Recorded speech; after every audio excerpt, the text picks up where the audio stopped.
Brought to you by 1AAuto.com, your source for quality replacement parts and the best service on the internet.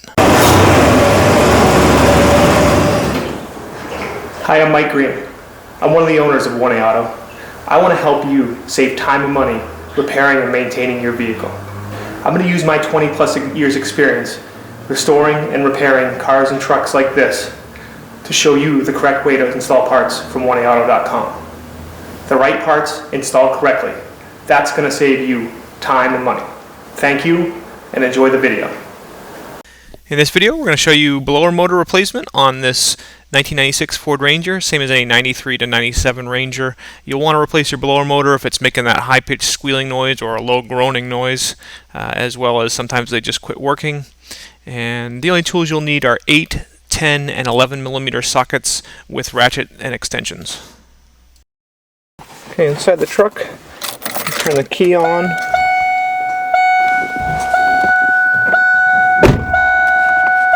Okay, and we can turn the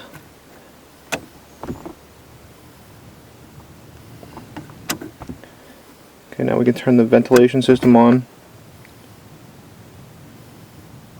And if you listen very carefully, you can hear that fan on low. Okay, so you can hear the fan working just fine. So this vehicle doesn't need a new fan, but we're going to show you how to replace it anyways. Okay, first we're going to unbolt our radiator and washer fluid jar and just move it forward to give ourselves a little extra room back here. And it's 4 bolts, one there, another one on the side, and then another one down there.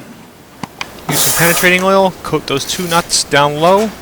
Those are 11 millimeter. I'm going to speed it up here as we remove those 2. And then the bolts that are up on the fender, or the ones up higher, are 10 millimeter. And we'll remove those as well.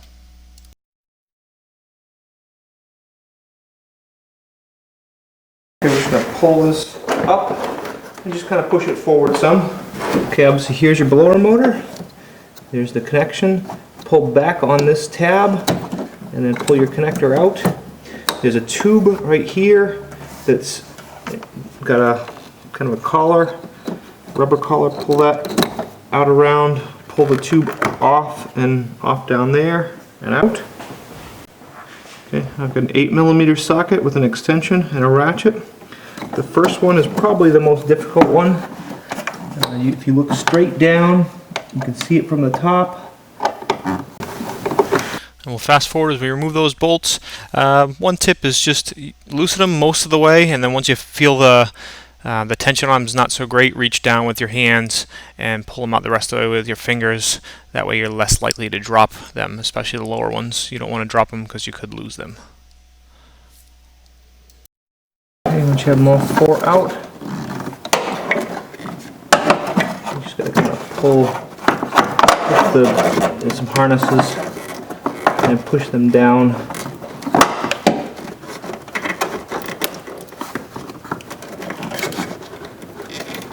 And turn your motor a little bit.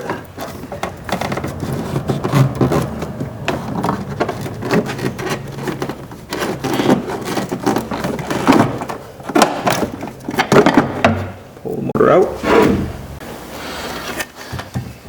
Okay, old motor from 1A Auto. Original motor, new motor from 1A. Okay, this motor it's the same motor. Okay, you can see it's got the same connector, same hole for the vent tube. It comes with a fan wheel separate. Now, this is because this motor fits a few different applications. For this vehicle, what you actually want to do is remove your retainer here, remove this fan wheel, push it on to this motor. It's not too difficult. And then it comes with a new retainer ring. Okay.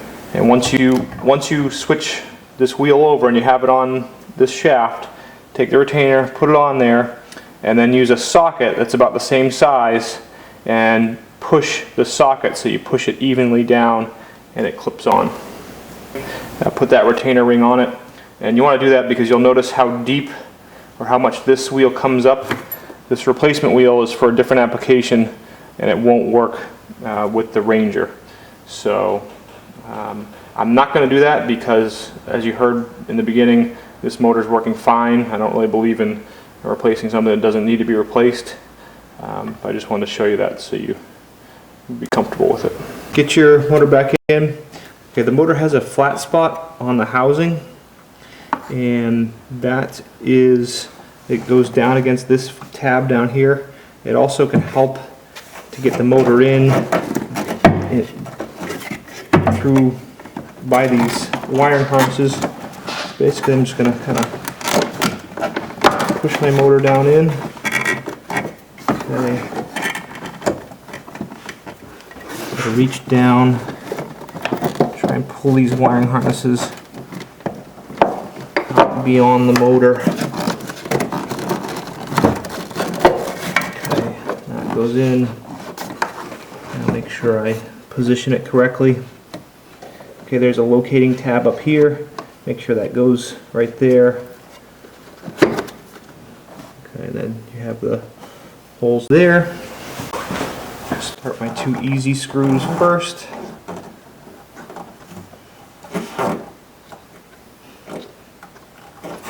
Okay, this one's pretty easy to get in.